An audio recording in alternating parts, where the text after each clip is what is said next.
High, আমি রাশেদ আছি আপনাদের সাথে। Welcome back to accounting equation.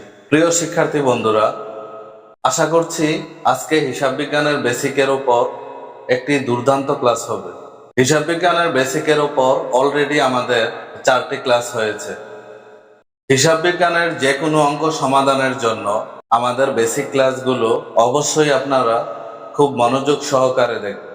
Because of হিসাব বিজ্ঞানের যে কোনো অঙ্ক সমাধান করতে গেলে আমাদের বেসিক জিনিসগুলো খুব ভালোভাবে জানতে হবে এবং বেসিক উপাদানগুলো সম্বন্ধে খুব সুস্পষ্ট ধারণা থাকতে হবে। আপনাদের যাদের হিসাব বিজ্ঞানের মৌলিক উপাদান বা বেসিক বিষয়গুলোর উপর সুস্পষ্ট ধারণা আছে, তারা খুব সহজেই হিসাব বিজ্ঞানের অঙ্ক বুঝতে এবং সমাধান করতে পারবে। শুরুতেই স্ক্রিনে দেখে নিব আজকের আলোচনার টপিকগুলো কি কি। হিসাব বিজ্ঞানের যে কোনো অঙ্ক সমাধানের জন্য আমাদের যে তথ্যগুলো অবশ্যই জানতে হবে। নাম্বার 1, দুতরফা দাখিলা পদ্ধতি সম্বন্ধে অবশ্যই ভালো ধারণা থাকতে হবে। বিকজ অফ দুতরফা দাখিলা পদ্ধতি হচ্ছে হিসাব বিজ্ঞানের মূল ভিত্তি। দুতরফা দাখিলা পদ্ধতির মূল ধারণাটি হচ্ছে প্রত্যেকটি লেনদেনের কমপক্ষে দুইটি পক্ষ, একটি পক্ষ ডেবিট এবং সমপরিমাণ অর্থ দ্বারা অপর পক্ষকে ক্রেডিট করতে হবে। নাম্বার 2, ডেবিট ক্রেডিট সম্বন্ধে সুস্পষ্ট ধারণা থাকতে হবে। বিকজ অফ দুতরফা দাখিলা পদ্ধতির মূল ধারণাটি হচ্ছে লেনদেনের দুটি পক্ষ ডেবিট এবং ক্রেডিটকে ঘিরে।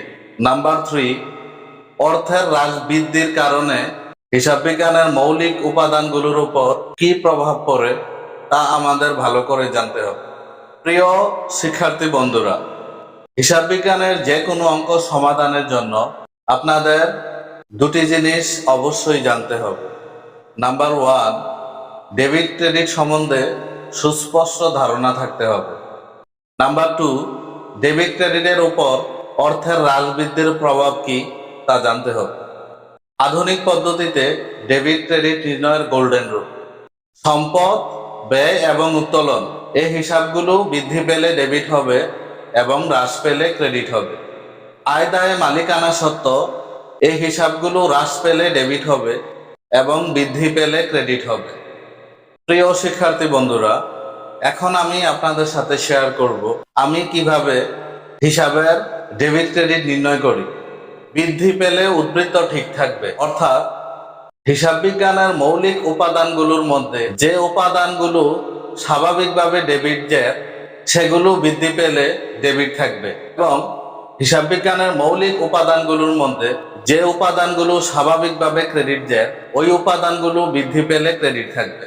হ্রাস পেলে উদ্বৃত্ত উল্টে যাবে, অর্থাৎ হিসাব বিজ্ঞানের মৌলিক উপাদানগুলোর মধ্যে যে উপাদানগুলো স্বাভাবিকভাবে ডেবিট জের, এগুলো যদি হ্রাস পায় তাহলে এগুলো উল্টে যাবে, অর্থাৎ ক্রেডিট হয়ে যাবে। হিসাব বিজ্ঞানের মৌলিক উপাদানগুলোর মধ্যে যে উপাদানগুলো স্বাভাবিকভাবে ক্রেডিট জের, ওই উপাদানগুলো যদি হ্রাস পায় তাহলে তা উল্টে যাবে, অর্থাৎ ডেবিট হয়ে যাবে। আরেকটু সহজ করে যদি বলি, তাহলে ডেবিট বৃদ্ধি পেলে ডেবিট এবং ক্রেডিট বৃদ্ধি পেলে ক্রেডিট, অর্থাৎ সম্পদ, ব্যয়, উত্তোলন এগুলোর স্বাভাবিক জের হচ্ছে ডেবিট ব্যালেন্স। এগুলো যদি বৃদ্ধি পায় তাহলে ঠিক থাকবে, অর্থাৎ ডেবিটই হবে। আয় দায় মালিকানা সত্ত্ব এই উপাদানগুলোর স্বাভাবিক জের ক্রেডিট ব্যালেন্স। এগুলো যদি বৃদ্ধি পায় তাহলে তা ক্রেডিটই হবে। ডেবিট হ্রাস পেলে ক্রেডিট হবে এবং ক্রেডিট হ্রাস পেলে ডেবিট হবে, অর্থাৎ সম্পদ, ব্যয়, উত্তোলন এগুলোর স্বাভাবিক জের হচ্ছে ডেবিট ব্যালেন্স। এগুলো যদি হ্রাস হয় তাহলে এগুলো উল্টে যাবে, অর্থাৎ ক্রেডিট হয়ে যাবে। আয় দায়ে মালিকানা সত্ত্ব এগুলো ক্রেডিট ব্যালেন্স। এগুলো যদি হ্রাস পায় তাহলে এগুলো উল্টে যাবে, অর্থাৎ ডেবিট হয়ে যাবে। শিক্ষার্থী বন্ধুরা, আশা করি আপনারা টেকনিকটি বুঝতে পেরেছেন। সো এগুলো আপনারা অঙ্ক সমাধানের ক্ষেত্রে যদি ব্যবহার করেন তাহলে আশা করি উপকৃত হবেন। প্রিয় শিক্ষার্থী বন্ধুরা, এখন আমি হিসাব বিজ্ঞানের কতিপয় দফা ডেবিট ক্রেডিট নির্ণয়ের দুর্দান্ত একটি টেকনিক শেয়ার করব। দুর্দান্ত সব টেকনিক পেতে আমাদের চ্যানেলটি সাবস্ক্রাইব করে রাখুন। ফেরত, বার্তা, সুদ, বকেয়া, সঞ্চিতি এগুলো উল্টো হয়। ফেরত, ফেরত দুই প্রকার, ক্রয় ফেরত এবং বিক্রয় ফেরত। ক্রয় একটি ব্যয়, তাই এটি হচ্ছে ডেবিট ব্যালেন্স। সুতরাং ক্রয় ফেরত এর উল্টো হবে, ক্রয় ফেরত হচ্ছে ক্রেডিট ব্যালেন্স। বিক্রয় একটি আয়, তো এটি ক্রেডিট ব্যালেন্স। সুতরাং বিক্রয় ফেরত এর উল্টো হবে, অর্থাৎ বিক্রয় ফেরত ডেবিট হবে। বার্তা, বার্তা দুই প্রকার, কারবারি বার্তা এবং নগদ বার্তা। এখানে আমরা কারবারি বার্তাকে নিয়ে কথা বলবো। কারবারি বার্তা আবার দুই ধরনের, ক্রয় বার্তা এবং বিক্রয় বার্তা। ক্রয় ডেবিট ব্যালেন্স, সুতরাং ক্রয় বার্তা উল্টো হবে ক্রেডিট ব্যালেন্স। বিক্রয় ক্রেডিট ব্যালেন্স, সো বিক্রয় বার্তা হবে ডেবিট ব্যালেন্স। সুদ, ব্যাংক জমার সুদ, ব্যাংক জমা সম্পদ, সো ব্যাংক জমা হচ্ছে ডেবিট ব্যালেন্স। তাহলে ব্যাংক জমার সুদ হবে ব্যাংক জমার উল্টো, অর্থাৎ ব্যাংক জমার সুদ হবে ক্রেডিট ব্যালেন্স। বিনিয়োগের সুদ, বিনিয়োগ ডেবিট ব্যালেন্স, বিনিয়োগের সুদ ক্রেডিট ব্যালেন্স। ঋণ ক্রেডিট ব্যালেন্স, সো ঋণের সুদ ডেবিট ব্যালেন্স। ব্যাংক জমাতিরিক্ত ক্রেডিট ব্যালেন্স, সো ব্যাংক জমাতিরিক্তের সুদ ডেবিট ব্যালেন্স। উত্তোলন ডেবিট ব্যালেন্স, সো উত্তোলনের সুদ ক্রেডিট ব্যালেন্স। মূলধন ক্রেডিট ব্যালেন্স, সো মূলধনের সুদ ডেবিট ব্যালেন্স। বকেয়া, বেতন ডেবিট ব্যালেন্স, সো বকেয়া বেতন ক্রেডিট ব্যালেন্স। ভাড়া ডেবিট ব্যালেন্স, সো বকেয়া ভাড়া ক্রেডিট ব্যালেন্স।